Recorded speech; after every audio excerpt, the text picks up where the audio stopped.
Watch the image on your screen closely. We've got a quick question for you about these two squares. True or false? This top one here is a darker gray than the bottom one. Pretty obvious, right?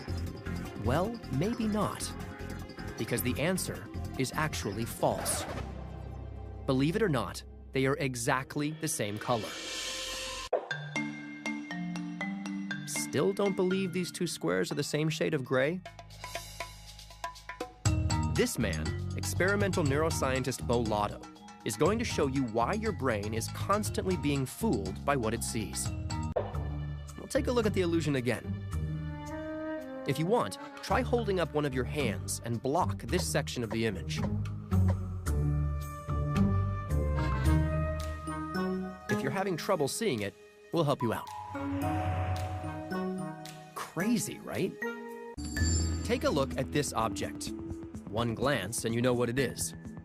But how do you know what it is and where it's positioned in space? Well, let's break it down.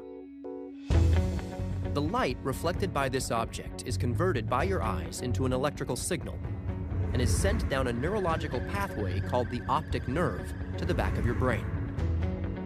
Starting in this region, called the visual cortex, the image is cross-referenced with memory of past experiences stored throughout your brain as you try to identify the object. Once it's figured out what it is, your brain has to decide how the object is positioned in space, and one of its most reliable tools is to use shadows. Here's another illusion to show you how that works. Take a look at that basketball again. We're going to put it on the court and move it along a diagonal. Now we're going to add a shadow. It's still moving in the same way, right?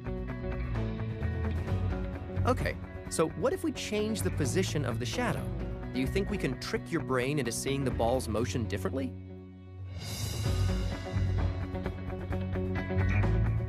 Does it look like the ball is taking off now?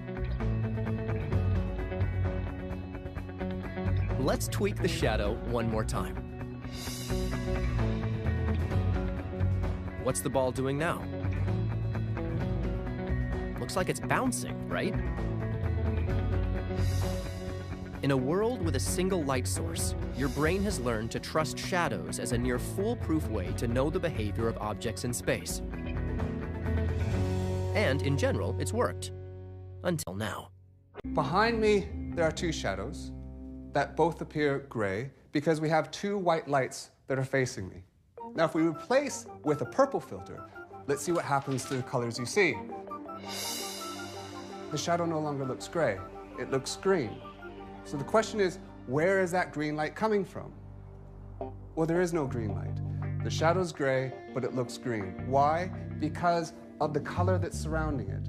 Context is everything.